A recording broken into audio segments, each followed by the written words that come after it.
Yeah. I got some chestnut in my throat. Whoa. Very intense. SpongeBob. Yeah. You're listening to The Janchi Show, hosted by 3 Korean-American adoptees diving headfirst into what it means to be adopted, Korean, American, and more. And now, here's your hosts, Nathan, Patrick, and KJ. Welcome to The Janchi Show, episode 7. It is so great to be hanging out with y'all. This week, wait, nope, that's not how we do it. Nathan, what does Janchi mean in English from Korean? Yes. Let's talk about Janchi. Janchi. The word Janchi. Hence the show Janchi. The Janchi Show. We are the Janchi Show. Why are we the Janchi Show? It's because we want to celebrate our Korean adoption and our history and our journeys and everything that goes along with it to partay and have a good time. It took you like 12 minutes to get there. That was amazing. I liked all your usages of Janchi. Oh, thanks. I thought I'd mix it up a little bit since we always just say Janchi is this, and there you go. I mean, it's a lot of things, honestly. Who's the Janchi? What's the Janchi? Exactly. Where's the Janchi? Here. Yeah, so...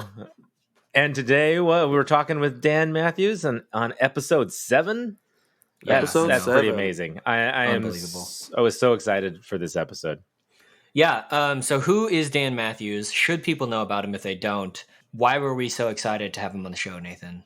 Yeah, it's Dan Matthews, as many of you may or may not know, is a Korean-American rapper.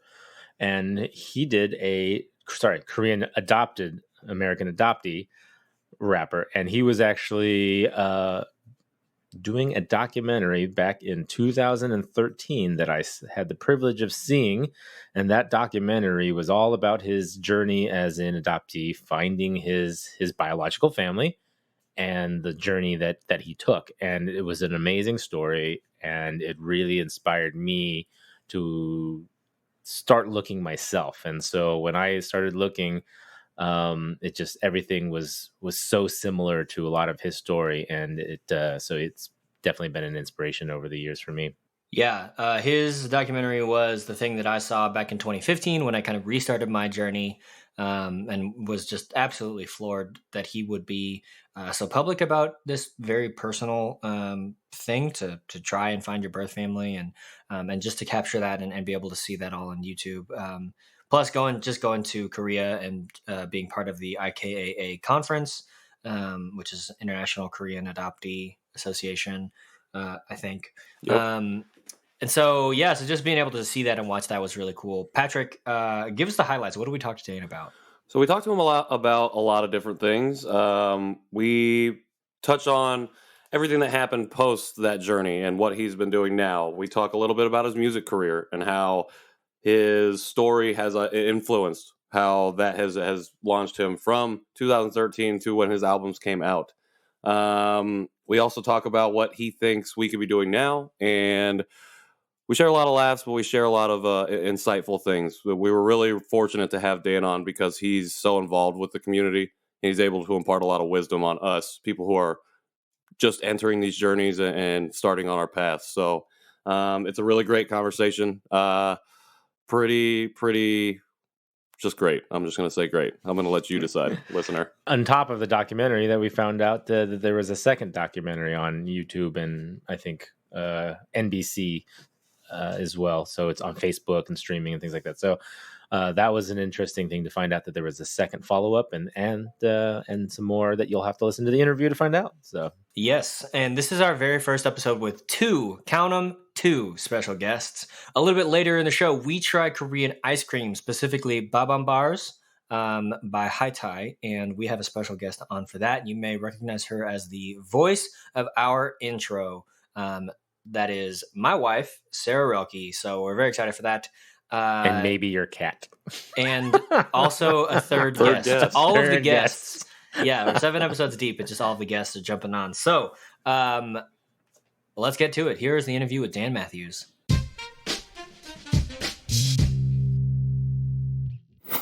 I'm going to put on my podcast voice. Yes, the best voice. So we are here with Dan Matthews, aka Dan. For some of you, probably know him. He had a documentary many years ago in 2013, and a lot of people have seen it, including myself. It was one of the inspiring moments of my adoption journey that helped me discover my family, and I think some of KJ's as well. But we are here with Dan. Welcome to the show. What's up, guys? Thank you so much for having me. Those are very kind words. I super appreciate it. So, Dan, pretty much, with all of our stories, we want to just start a little bit with some of your backstory. Pretty much anything you want to tell us about your adoption and your story that some people might not even know. So, I want to know more about your adoption. This is going to be actually an interview where I interview you guys. You guys tell me the your reverse backstory. interview now. It's yeah. I just took over the podcast from the inside. My basic story. I was raised in Southern California. I came out from Korea when I was 8 months old. Raised in Camarillo, which is a town about an hour north of Los Angeles. I stayed in Southern California for school. My parents are white, like a large percentage of Korean adoptees. Not the total, but a large percentage. My mom's German. My dad is whatever Americans are. And I've got one sister, and she is about 3 years younger than me. So that's kind of my background. Happy to be on this podcast to be talking about adoptive issues. And you found your adoptive family in 2013. And is that how soon before your documentary was that, or was it all happening at the same time, I guess? It all happened at the Your same biological time. So so the brief story behind that is we really only started searching about 5, maybe 6 months max before we went out to Korea. And then I found out that they were interested in meeting me in like May. And then we went out in July. So I found out about 2 months before we were going out there. And as you guys are aware, it's not very likely that, one, that you even make that connection. But two, if you're able to make that connection, that they're willing to meet with you so soon. Usually there's a lot of conversation and a lot of, obviously a lot of just having to get comfortable with the idea of meeting one another. And from my side, my motivation was that I didn't know when I was going to go out to Korea again for a while after that. So it was kind of I really was hoping that it was going to happen when I was going to be out there in July. And then from their side, I think I just got really lucky that they were open to the idea of meeting me, and that they warmed up, because again, it doesn't happen a lot, which is very understandable too, that they wouldn't want to meet somebody that is such a big part of a tragic part of their past so soon. So I was very lucky. And then on top of that, I found out that my biological mom was still married to my biological dad, which doesn't happen that often either. Usually you only find out that you only find a biological mom.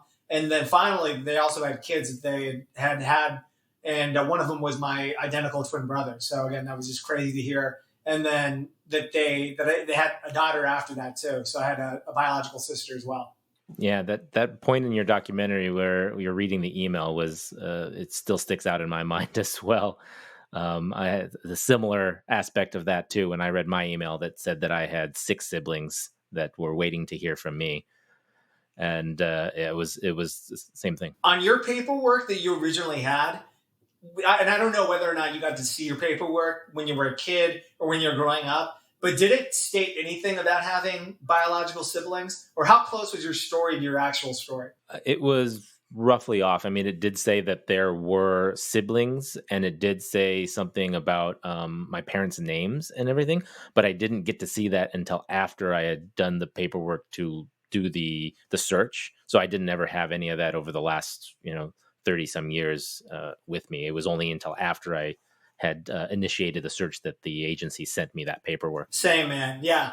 Same exact situation where the paperwork said that I had siblings, but it also had said that my parents had separated after they had me, and that they had a kid after me, which was supposed to be my brother. So it sounded as if anything that I had a younger brother. Yeah, I can't remember how many I had in the statement, but yeah, it was interesting to find out that I was the 7th of a long line, and You can go back and watch episode 1 if you want to hear more about my story. We would really want to talk about more of you, Dan. So, especially we're just going to revisit episode 1. Yeah, I'm just going to recap. No, but there's a lot of things about you since the time that we don't know about. Like, for example, I didn't know you did another documentary called AKA Soul. Yeah, so we did that as a follow-up to the akaDan documentary, and I was really fortunate that it happened so quickly that we were able to get the funding together. And again, similar situation where we were going out to Korea anyway, and it revolved around the IKAA conference, the International Korean Adoptee Association. And so I was going out there anyway. And one of the things that it has always been a big part of my mission and what I firmly believe. And the reason why I think that what it is that we're doing as content creators matters is that we're ultimately validating other people's experiences, showing that they matter and what they go through matters. And I knew that if I, as an adoptee, had a crazy story, there must be so many other Korean adoptees from all over the world that would have crazy stories too. Going to that first IKAA conference, I met people from Australia, France, Belgium, Australia. I can't think of any other countries for some reason. But you get my point. There's a lot of countries. And that if I had a crazy story, that they must have a equally, or if not equally, like even a more interesting story than me. So it was really important to me that we were telling other people's stories. And we had the opportunity through that documentary to tell the stories of 4 other Korean adoptees from other parts of the country and other parts of the world. Yeah, that's cool. I'm curious, how did you, so IKAA is International Korean Adoptee Association, right? And how did you, because I don't remember if your akaDan documentary covered it. How did you get connected with that conference in the first place? Was it just like a Google search, or did they ask you to come and perform, or what was that like? I don't know if you guys have a similar experience to me. I assume just because you guys are so interested in the adoptee story anyway that maybe you are. It was a Google search. I think I was just looking for stuff. And in 2013, that's, even though it seems so soon, it really was pretty far away. That's really when Facebook and social media was kind of just it was still kind of in its infancy and still developing. So I think I was in some adoptee groups and they were talking about this conference that happened. And then I came across the conference, and I'd been wanting to go back to Korea anyway, just because I hadn't been in a while. 2013, my first time to Korea was back in 2007, 2006. And so it had been a minute since I had been to Korea anyway. And I really, really wanted to go back to Korea. And if I could go back to not only just to get to experience it as an adult, but also be surrounded by other adoptees, sign me up. That sounded like an incredible experience. So I had found it through Google. I think that I connected with some people from other adoptee associations that maybe had recommended it too. So I probably heard about it through a couple of different routes. Yeah, that's cool. Yeah, I think actually, so I stumbled onto your documentary on YouTube in 2015. Just my wife, then girlfriend at the time, was like, yo, Asian American Pacific Islander Heritage Month. Have you heard about it? And I was like, no. So then at that point, I'd kind of set aside my own kind of identity as a Korean, and it was just like, I'll just be, whatever. And I was finishing up college at the time. And so she brought that to my attention. And so I started scrambling for all things Asian American and all things Korean American. And I found that and was really moved. And that really kind of re-instigated my own thinking and journeying into being a Korean American and into being adopted. So yeah, it was cool to be like, oh, I'm not that far behind, but that was available for me. So I'm really grateful that story is out there, because yeah, like Nathan said, I think it does a lot to inspire other people to at least be thinking about their identities, where I think for some of us, it's really easy to just set aside, like, I am adopted, but I don't need to think about that. That doesn't come up in my day to day. And yet I feel like now just generally Asian Americans especially are like, oh, we need to think about our place in American society. And so I think it drags up some other things as adoptees, that makes it kind of a unique journey. Well, thanks, man. First off, again, like, that really means a lot. I empathize with that a lot, because I too before I had met my biological family, was very. I'm Asian American. I'm not Korean American.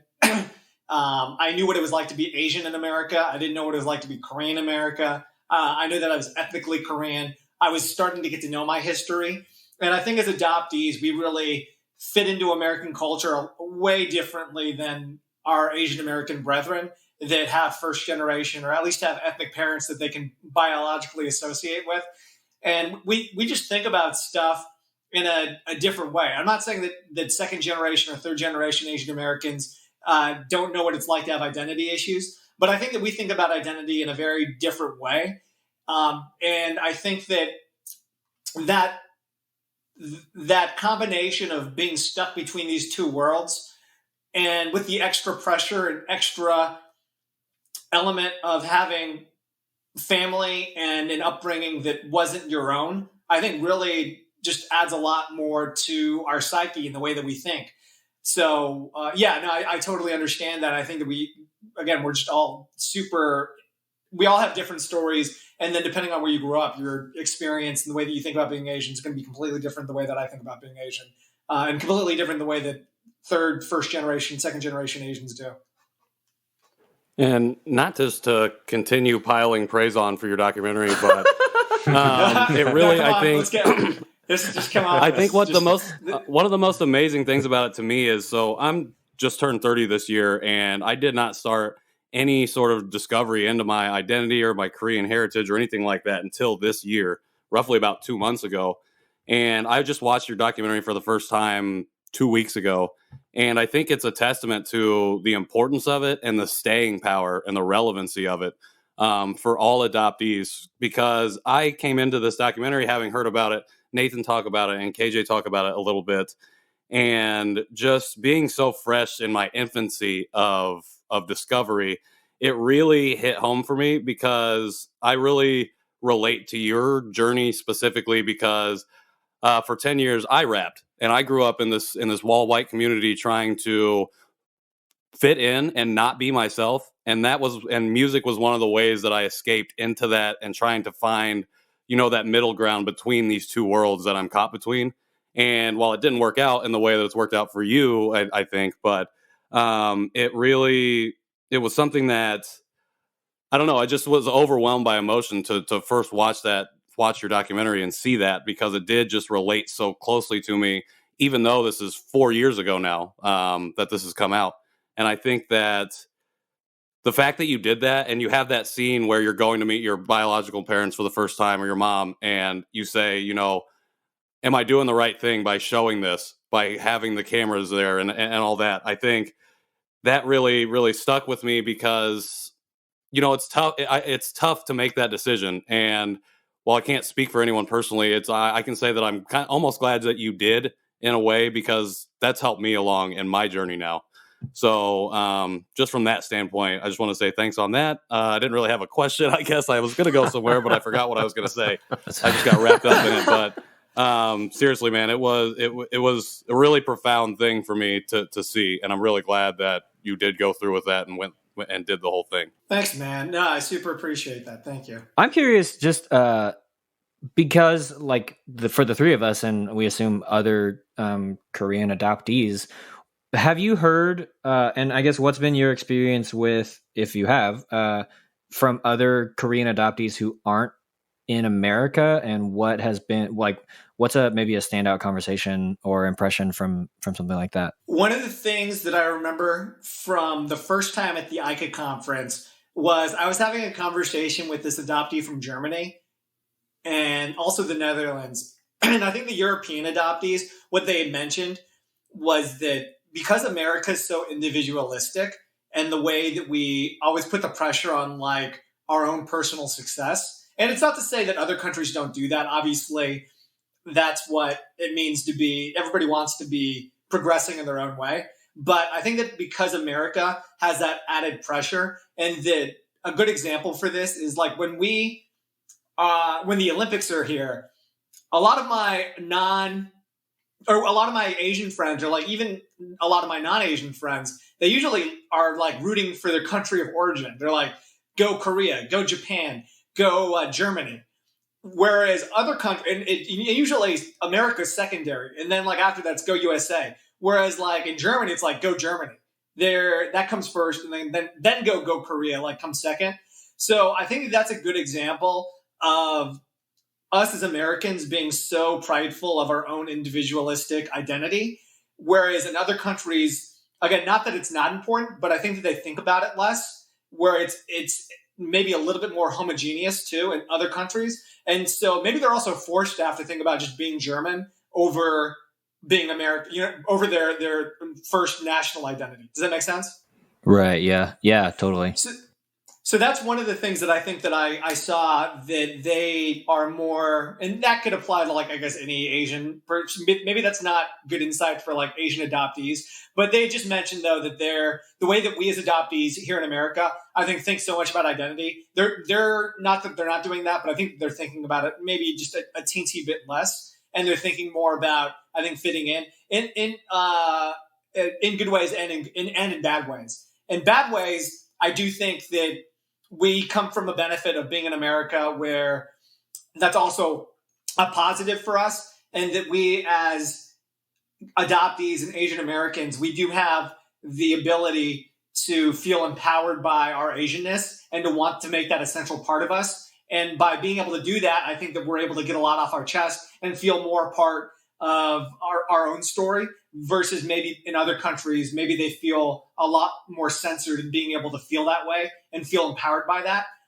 And that's only, again, my assumption based off of some conversations. And then also what I see in the American versus other Western culture identities. And your brother is currently in Australia, or is he out of there now? He's still in Australia. So he lives in Perth, which is Western Australia. Yeah, I think it's on the west. I think it's on the west side. I have relatives out there too in Perth, actually. Yeah, it's the west. Do you coast. really? Yeah, I do. Huh. And oh, nice. How is he doing out there? How is he, being now a Korean in another country? Have you talked to him a little bit about that? Yeah, so he is enjoying it. He enjoys the ability, I think, to be in a more Western society. Again, it just makes me think a lot about the Western versus Eastern identity, and that he grew up with a Korean mentality. He went to school in Korea. Like he's Korean. He's Korean.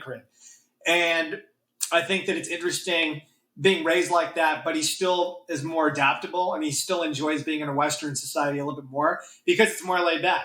It's tough to deny that. Like, I think that anybody would agree that the living in Australia is probably more relaxed and more laid back than maybe living in Korea. And it's less homogeneous in Australia, where I think that maybe he could feel a little more like I can do what I want to do and just pursue just enjoying my life. Not that you can't. I'm making it sound very much like you can't do these things in other countries. But I think that anybody would agree that at its purest form, that's what I'm talking about, like with Eastern and Western mentalities. Oh yeah, no, West Australia is really good. But all of Australia, I feel, is very laid back. I enjoyed my time there when I went 13 years ago. Definitely has a really nice feel and vibe to it. So I can see how you would be enjoying that. Yeah, it's kind of like California.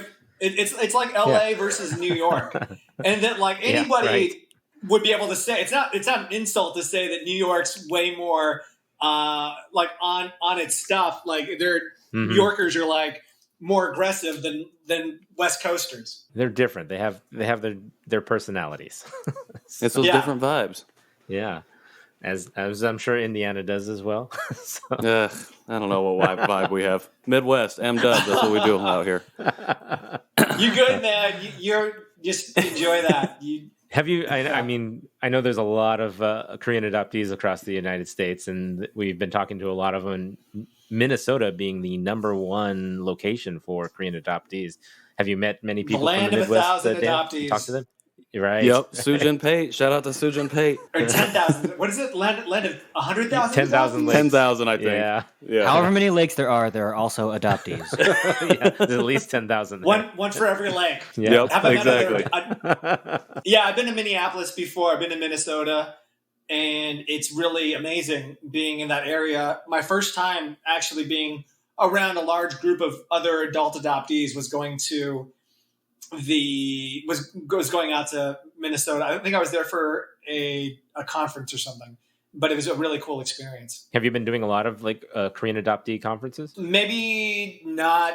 I like to do it whenever I can. I don't know if the amount that I'm doing it is a lot, but I like to engage and try to be involved in that community as much as possible. So yeah, whenever I can, it's really cool being able to just hear other opinions and to see how other people are going through that part of their lives. How's your Korean coming? I saw on YouTube you were trying to learn Korean. Non-existent. It's gotten even worse than COVID.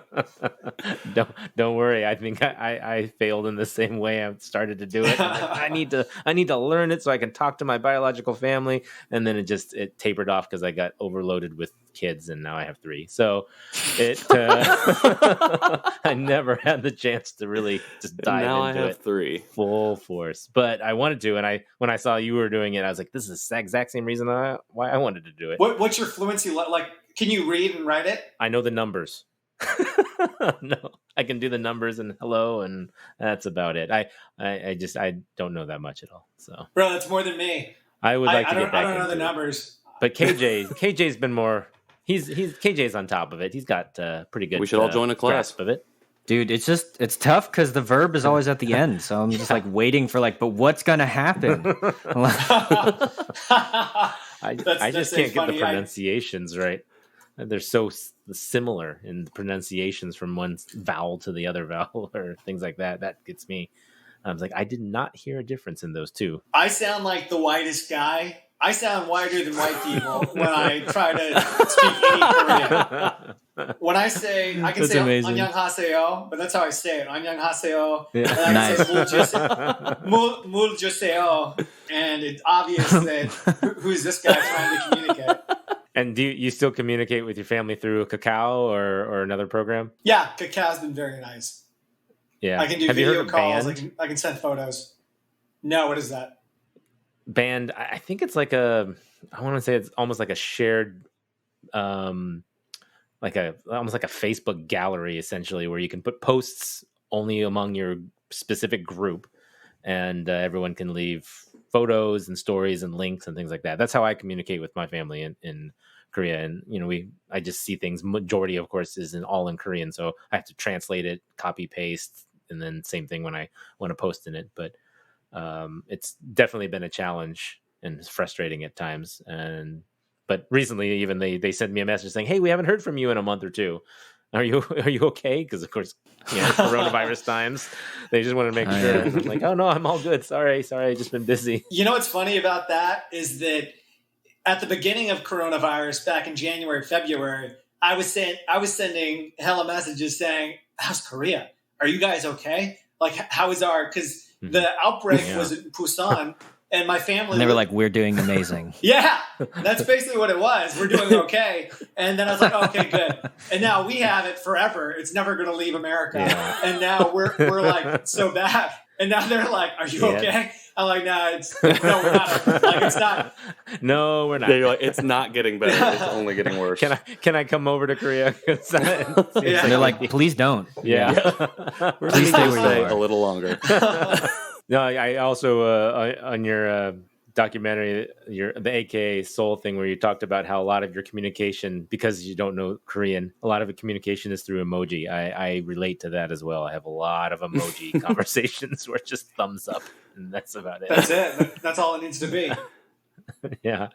One of the things I really enjoyed about your the portion of the AKA Soul, the second documentary, was that you got your parents, your biological and adoptive mom, to meet, and I thought that was pretty amazing.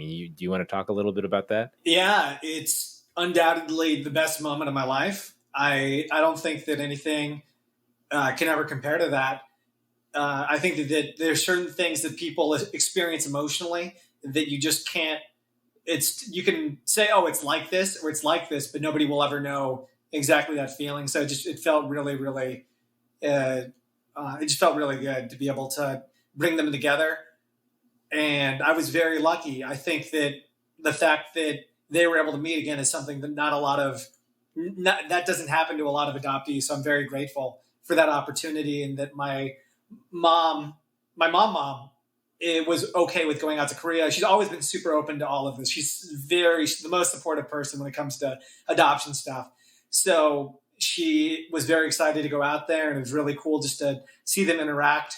And the way that I like to think about it is that if my life's purpose were for these two women from two completely different backgrounds and places to be able to meet and understand one another, then I've done my job as a human being. That's just really incredible. It was cool. And I'm glad that I just kind of turn on my camera every so often to like film a little bit of it when I could. And I'm glad I was able to like film what I was able to do. So I haven't seen that documentary yet. So, I mean, you probably touch on it, but what was like the prep like for that meeting?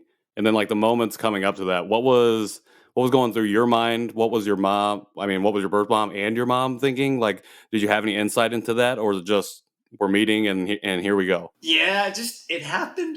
It happened so fast.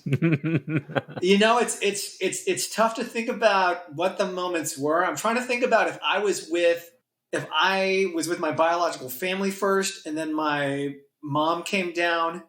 And the other thing that was cool is my aunt was there too. So my aunt went out with my mom because we've got a cousin in the military. I've got a cousin in the military. So my mom was going to go out there. She was out there most importantly to go meet my biological family. But I've got a cousin in the military that was stationed out in Korea anyway. So my mom and my aunt actually just happened to my aunt went to go visit my cousin, and so they went out. They were out there, and then my aunt came down with my mom. So I want to say that they took a train down, and that I was already with my biological family, and then we went to go pick them up, and that's how they all collectively met. So yeah, it just happened all so quickly. It's really cool. And I know your brother has come over to visit you as well here in the States. Have you had any of the other family members come out? No, so they haven't come out. I don't know if my biological family would make the flight over here to America. I think it'll happen at some point in my lifetime. If and when I get married, that I think that would be the reason for them to come on out. I would fly them out for that, and I assume that they would want to come. So I think that would probably be the next time that they would make their way out to America, if they did come out to America. But my brother's been here twice. I've been very lucky about that. The first time was really cool because it was his first time in America, and I got to show him a lot of like really cool stuff here in the U.S. And then the second time, to actually shout out a third thing that I've shot, which I actually consider to be the third documentary or the third part of the trilogy, because every good story comes in threes. So the third thing was he came out here 2 years ago in 2018, and then we filmed this thing with Lisa Ling. Are you guys familiar with Lisa Ling? Yeah. No. Oh, yes. She's a journalist on CNN, and she has a show called This Is Life. And so we actually, it was an episode about twins, but we got to bring them out, and then we got to do an interview with Lisa Ling. And I consider that to be the third one, because in the first two stories, we really don't get to know his perspective or from his point of view of this whole situation. And then that really goes into more on him and like his background on meeting me. So I consider that to be like the third part of the story. Yeah, that's cool. I don't know. I mean, for me, just asking people these questions as we do more shows, I want to be conscious. I think especially, it's really great that your family was so supportive, you searching for your adoptive or your biological family and things. But like, sometimes just relationships can be hairy. And so we want to make sure that we are asking people to express only, their own experiences and not speak for other people as much as they can. But I think it's really cool to be able to have that other side of that, is really such a gift, I guess, to hear your story from another person's perspective.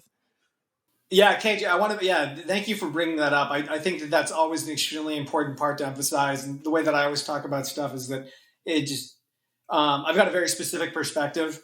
I've got a very specific relationship with my family, a very specific upbringing. We're also, I mentioned it earlier, we're also different, every one of us in how things worked out. And I am deeply empathetic about other situations, and I totally acknowledge that. Thank you for saying that. Yeah, totally. I had a question. So when you said you went to Korea like 2007 and then went back to 2013, so was meeting your biological family and going to this conference, like were those so large and important in your mind that you didn't think about anything else? Or because I, like I said, I went to Korea when I was younger, like middle school age, and would want to go back now. And so I don't know if a birth family search would be included in that, but I have, I guess in my mind, maybe some things that I'm like, oh, I experienced this as a 13-year-old, but I'd like to experience this now as like a 27-year-old, now that I am smarter and more wise, hopefully.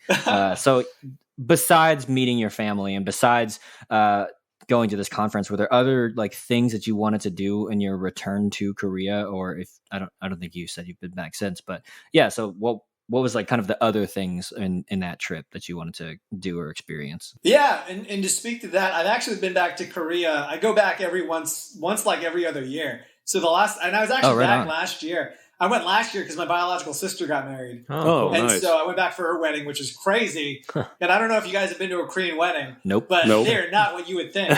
Korean weddings are the most... So you know how Korean dramas are so romantic? And the whole idea of Korean society is very romanticized from a very generic, stereotypical thing. And that the vast majority of people that aren't Korean probably think that Korea is like the most romantic place in the world. You know what I mean? Yeah. So Korean weddings are like going to a factory, and you go in, and the wedding happens, and then it's over. And again, I say that, and I'm not trying to belittle anything. I'm just trying to say that from a funny American standpoint. But it's obviously there's weddings that are a lot more romantic. But I think that, and if we had hours to talk about this, I'm sure that it has to do a lot with their society and the way that things are. But it's just a very quick process. So there's hotels or conference centers that are just made for weddings, and then people sign up for different hour slots, and then you go in, you do the wedding, and then you leave. And so it's a very nonchalant. It's very casual. It's very procedural. Like if you just went to the courthouse here, you just go right in, get the certificate, and get out of there. I photographed a bunch of weddings out here in LA, and one of the things that I noticed in the tradition that they do, I'm curious if they do it there, was they throw dates and chestnuts at the bride and groom. Did they do that? They do. So they do a series of Korean traditional things that are a part of the ceremony, and that happens with the families ahead of it. So that was cool to be able to experience it. But the wedding itself is very procedural. I think that's actually a really good way to describe it. So what happens after the wedding? And all power to them. Again, it that's a part of the society, and it obviously means a lot to the families. And I was so thrilled. And I don't belittle or think any differently. It's just a funny situation from an American standpoint, as somebody who just expected. When you think about Korea, you guys get it. Yeah. Oh yeah, for sure. Is your biological family religious, or was the ceremony religious at all? Or it was religious in that they did say some prayers, but it wasn't like a Christian, stereotypical or Catholic wedding, or any other sort of religion. Yeah. Please tell me that the groom carried the bride out on his back. And they walked out hand in hand, so it was very. That's another thing is that a thing? Yeah, I've seen it out here. The bride jumps in the back of the groom, and he has to circle the room a couple times or something out the door. So yes, that was just a thing. I'm doing that at my wedding. What a workout! I did not see that, but I could see that maybe that happens. So I had a question about. So KJ and I are both involved in music a little bit, and you are obviously inextricably linked to music as well. I don't know if that was the right descriptive word, but I'm going to use it. I was wondering how much of your identity and discovering of yourself and pursuing, learning about Korean culture and things like that influenced what you wanted to do with your music, and how going and meeting your birth family at first changed or affected the trajectory of the stuff you were working on at that time? The first answer is that it was a deep part of my understanding of myself. I think that if COVID has taught me anything, it's that I deeply need therapy, and that I think that music was a good way for me to it was my version of therapy, because Yeah. what is therapy? Therapy is basically just talking to somebody you don't know about things that are on your mind. They're basically a blank slate. And then they just act as this thing that you can kind of just throw stuff at. So that's what performing was for me before this. When I was able to do these shows, I was able to just talk to a blank slate, say whatever I want. They wouldn't question what I'm talking about. I would just like yell things at them in the way that I was thinking. And it felt really good. And so that was my version of therapy, and being able to write out my feelings about how I exist. Like that was just a really good way for me to relate and talk about myself. So yeah, I think that music's been a big part of that experience. And then since meeting them, it's tough to deny the fact that I would hate to say, I don't know if I necessarily believe in like miracles or like just that this one thing happens, so all of these new things happen.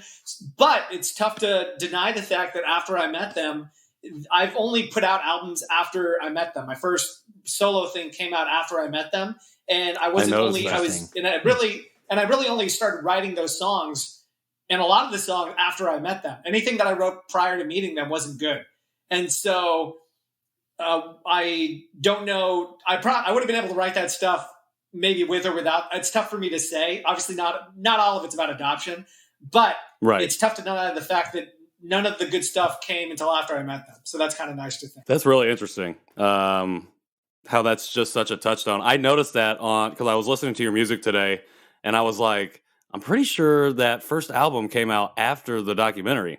So that's one of the reasons I wanted to ask you that, because I thought that was interesting how your albums and stuff came out post of that. Did a lot of that affect the album you put out in 2018, or was that 2017? I think. What was that very informative as well? I mean, I think you touched on it, but did you go back into a deeper creative process between 1 and 2 after going through that journey, and then now having this relationship? Maybe it's tough.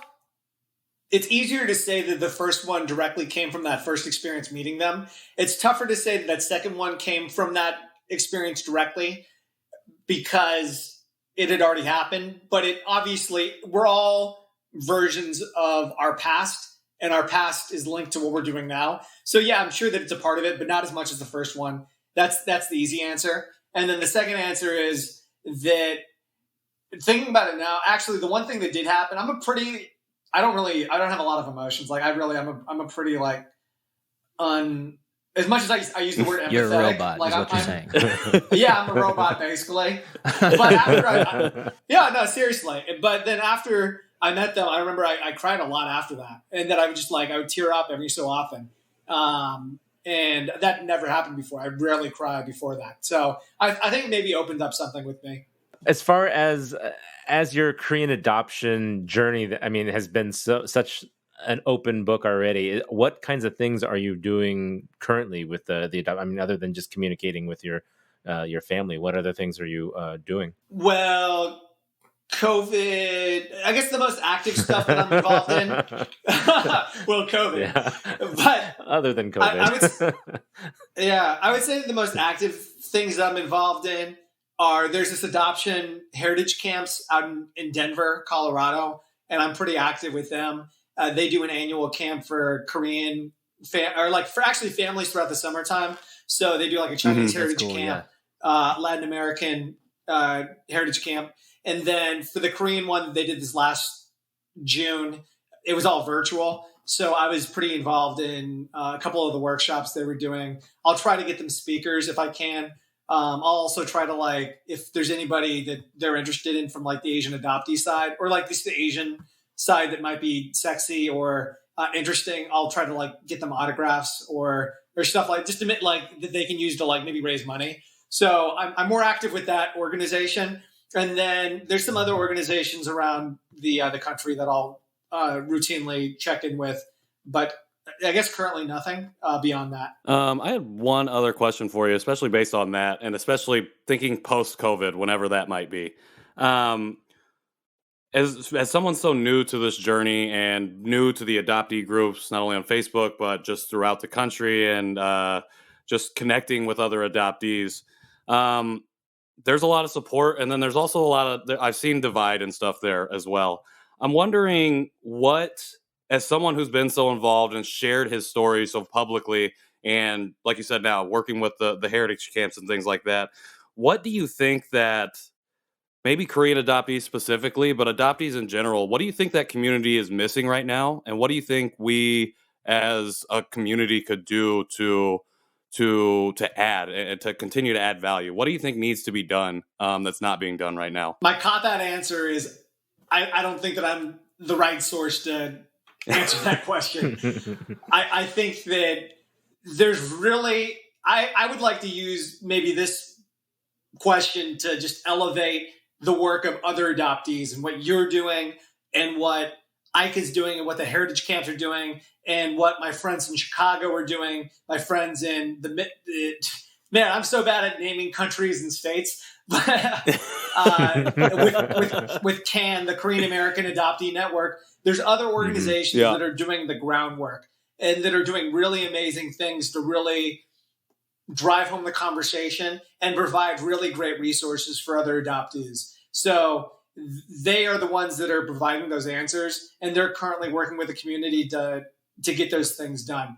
I don't have the answer for that, but I think that all of this stuff that we're currently doing hopefully is helping, and it comes from each side. There's no one size fits all for any of us, and you need a little bit of each thing. And it's totally understandable. Like you were mentioning before, there's other adoptees with very different experiences than I do.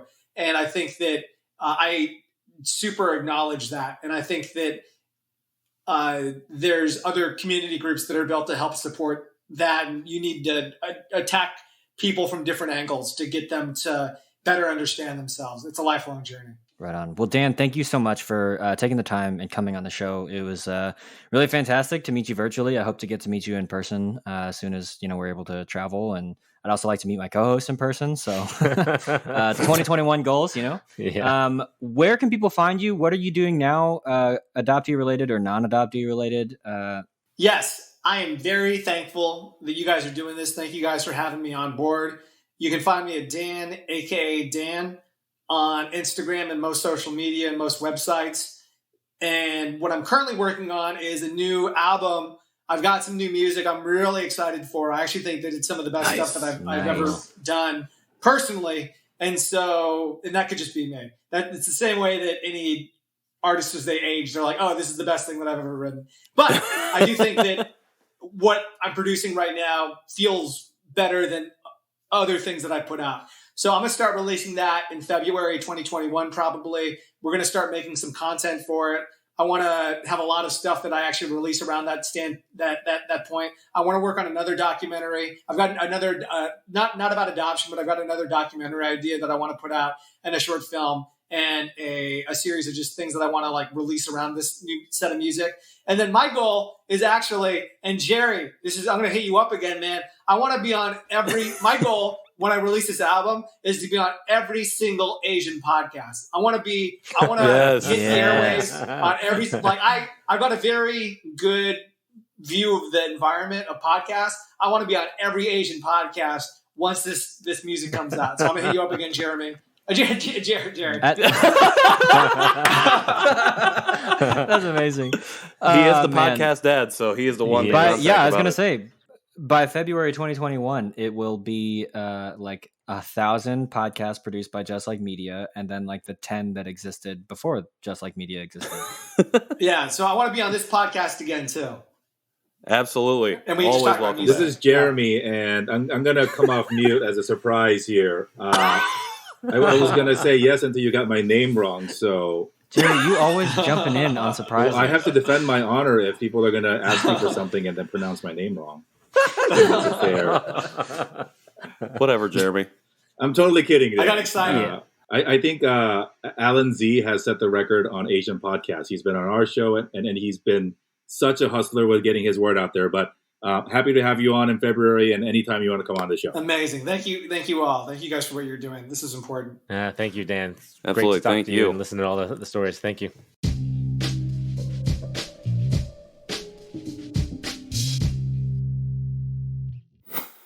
Nathan, what are we eating today? What are we eating today, Patrick? It looks like we're eating ice cream bars. Woo! Babambar, baby. Only 95 calories. Is that true? Yeah. 95 calories, low cholesterol. 2.5 grams of fat. I'm excited to announce that today my wife is joining us for the episode. You may know her as the voice of our intro. This is Sarah Relke. Say hello, everyone. Hey, everyone. Welcome. Hi, Sarah. Thanks. I was noticing too. Look, it's as old as I am, since 1976. Wow. That's a I very thought old you ice were cream. pointing at the 95. Sorry, I was not like, I not to didn't be think you were that ageist old. again. Sorry, but it is We as old established as I no am. ageism. It is Okay, as so this old is as ice I cream, am. so we just need to jump right into it. There's a whole bunch of Korean on it. Yeah, and if I don't eat it now, I wish it's we had probably gonna melt. Minju on the episode. So the flavor, at least the one that KJ and I have, is honey and chestnut. I have the brown sugar bubble tea bar. I think it's like a boba bar, but Oh, okay. from Babambar. Boba bar. So it's the same company. Babambar. Oh, uh-oh. Is it Haitai? Cat's coming in. Haitai? Oh, Cat's coming in. here's She's the like, ice cream like, bar. is this a family video? Can I be a part of this? It's got little pieces of nut in it. Does it? Yeah. I mean, mine does. Mine's got, I see little, you can look at it. You can Smells see good. little pieces of something in it. Stop. Ellie, you're ruining. Can you move her? Get out of here, kitten. You are not the star of the show. She's stealing Sarah's spotlight. She really is. Mine's got something crunchy in it, and I assume that's the chestnut. So Did you bite into yours, Nathan? I kind of did. Like, I just took a little Can't do tooth mark that. out of mine. You got some strong enamel, dude. Hurts my You No. teeth. just bite right into the ice cream. Patrick, tell us about your Babambar. I don't know. It's not bad. I can taste the brown sugar for sure. It definitely feels sweet. I have not really had like boba or bubble tea before, so I'm assuming that Oh, that's man. what is Bubble affecting tea is the taste. bomb. It's good, however, depending on which bar you have, from what I've heard, sometimes it is made with like a mochi inside. instead of a tapioca, which is typically what boba is. So I don't know if really? that's what yours is specifically, but yeah, there it is. So it depends on the bar. I've got a filling in mine too. I don't know. Okay. I assume that's honey. Yeah, same. Well, It's like chewy though. no, Well, I think that's the don't chestnut. Yeah, And the little honey. pieces of like chestnut in there. know. Mhm. It's like soft nut, I guess. It's not like a crunchy nut. Yeah. Yeah, I Oh. expected it to be crunchy. Yeah. This is good. Sarah, since you're the that guest, you filling can is go nice. first. How many babams do you give this bar? out of 5? Babamba. Maybe like 3. Really? I think so. It's not bad. Why only 3 out of 5? Ellie. I Ellie think- gives it a 5 out of 5 just for Yeah, I sniffs. know. She keeps coming back. Patrick. She's like, You good? Mm-hmm. Hurting your teeth? What are you doing? I don't know what that was. What is that? that's the boba. As he's Oh, chewy. Tastes like it's Yeah. like a Chewy. chewy something. It is. Got So, those- like I like a said, gummy worm. it's either made of mochi or tapioca, which I guess essentially just it's a little rice ball. I'm not gonna lie. When I was growing up, I hated tapioca. Oh, well, But these that are don't taste big. too bad. Yeah, these are big Doesn't taste too bad. pieces, so it shouldn't taste bad. Do you ever just when you had pudding options at your grandparents and they were just like, "We have I've tapioca." never had That's tapioca it. pudding. We've never had It's not good. Yeah. We'll make It's you not some. great. We're gonna make some today. How old are Ooh. you? How old are you? Hey, I thought we said we weren't ageist. That you're right. Yeah, we're not You're right. ageist, I dude. apologize. They've had it. I have. He but was I just talking agree, about I how don't- his grandma was like, "We I have don't like tapioca it. pudding, and that's it." It's good. What? All right. I'm not a fan, but I'm not people a do fan like of it. the People texture do either. like it. Well, you have to try it. All right. Here we go. So if Sarah gives it a 3 out of 5, what about you? So she's the sweet one, the sweet person. In It's the not family. Yeah. sweet enough. I'm gonna give this also a 3 out of 5. I don't know how I feel about the chestnuts. Like I like the flavor of them, but like it's a weird texture Yeah, to I come agree. across a nutty thing in a bar. Is that what Um, the filling is in yours? The chestnut? I think it's honey, and then there's like Oh, chestnut okay. pieces that are The disguised. pieces are spread out throughout the entire thing. You can actually see it if you look close enough. Oh, okay. I Oh see. yeah, like right there. Yeah. Yeah. So it's good flavor. It's really refreshing. It's a little cold here in Springfield right now, so I'm not like super into ice cream because the moment has passed. Even though we were going to film this a couple weeks ago when it was still properly summer, but I think right now only Nathan is burning up in LA. Right? Yeah. It was 101 yesterday. What? Yeah, I know. That sucks. It did. So yeah, 3 bob-bombs out of 5. Nathan, what about you? Well, you know me, and I love to look at ingredients. And the first ingredient Dirty. is water. Second ingredient is corn syrup. Third ingredient is Oyster throwing shell. me for Oyster. a loop. Processed green beans. Oh yeah, it does have that. Weird. What the heck? I have no clue why you would put a green bean in there for I have a green bean texture. sediment. Sediment. Interesting. Oh, and I not to go back to our previous episodes, but I looked up what oyster shell was used for, and it's essentially a calcium carbonate substitute. But Interesting. I like it. I would give it a 4 out of 5. So I would knock it down just for that nut. Those little nuts in there too. It's a little weird in the texture, but the flavor of the bar is good. I also think it's not too sweet. I do like sweet things, but I also like things that are not super sweet. So, Right. But All right. yeah, Patrick. I'm happy with it. I think I'm going to go 3 out of 5 too.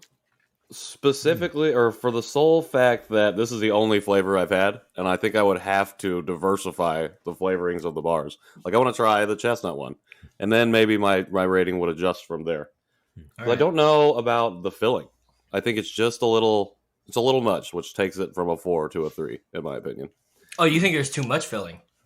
Kind of. It's weirdly spaced throughout the bar, I think is what Yeah. my thing with the filling is. I'm also going to say it was not the hardest thing to open, but it was not the easiest thing to open. So that Agreed. also factors into You say that about everything you 3 open. and a half. It matters. Do you see my hand? It's not easy for me to open anything. Well, so you're gonna say that every time. Yeah.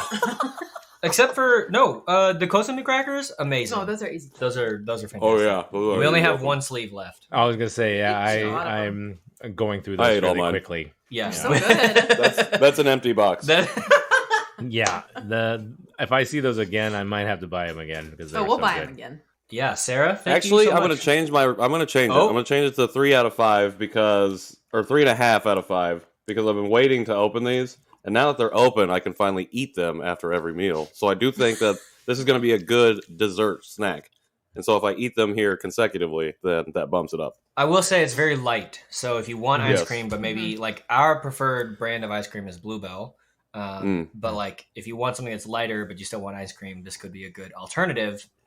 Yeah. So you don't get all of the calories and still some of the fun as long as you're not You allergic. guys None of ever the had- protein. and none of the protein. Zero As long as grams you're of not allergic to protein. chestnut or what flavor is yours again, Patrick? I keep thinking it's It's- black bean, but that's not right, right? Brown sugar bubble tea. Brown sugar bubble tea. I don't know why I had black bean in my head. Sarah, thank you so much for joining us. So welcome. Thank you for being the voice of our intro. Welcome. If people want to find you, follow you, maybe contact you for voiceover work, Oh. where can they find you on the internet? Well, I actually What's don't your know cell my phone number? Instagram handle. Find out. I don't have my phone in here. Okay, wait, hold on. It's fine. I have a website. Oh yeah, okay, plug that. What is it? Come on, Sarah KJ, Relke she's dot info. taken. No, Sarah dot Relke. Dot Relke.info. dot info. Oh, and my Instagram handle is just Sarah Relke. But I'm on private. But if you want to add me, you can. Maybe. I'll Maybe. filter through the requests and probably You decline. can find her on LinkedIn. Depends. I'm also on LinkedIn. Yeah, for all business requests, go to her Zynga. You should also thank Ellie for participating. Yeah. Also, you can find Oh, Ellie yes. the cat Where's on Cat? Sarah's Instagram My Instagram. at Sarah Relke, ROELKE. Her rating was a 3 out of 5 as well. I was wondering. New episodes of the podcast drop every Wednesday, right? Yep, that's the one. Yep. Drop every Wednesday. Thanks again, Sarah, YouTube for to joining follow. us. Yes, please subscribe. Leave us a rating or a review. You can find the Janchi Show on all social media platforms at Janchi Show. You can also find us on YouTube at some sort of link because we are trying to get to 100 subscribers. When we do that, we will have our own personalized link. So hop on there if you want to see us try new stuff, things that we like, things that we don't like, and bitter melon tea, which is something we hate. Well, something you hate. Yeah, Oh, right. we have yet to try it. Send us an email if you want to write an email. JanchiShow@justlikemedia.com. You can find me at KJ Relke, ROELKE, on all of the things. You can find me at Patrick in the World on Instagram, and you can find some music by me at Patrick Isn't Real on SoundCloud. And you can find me at Nowak Photo on Instagram, and then Nathan Nowak Photography everywhere else. Thank you so much for listening and or watching. Please take a minute and leave us a rating on iTunes or drop us a review. We have one right now. It just says, I think I'm going to try some kimchi. So shouts out to you for leaving us that review. But if you leave us a rating or a review, it really helps us get noticed. And we want everybody in the world to hear all of these Korean adoptee stories. So please help us out. Help us spread the word that way. We will see you next time. Go buy some ice cream. Bye. Some ice cream. Nice.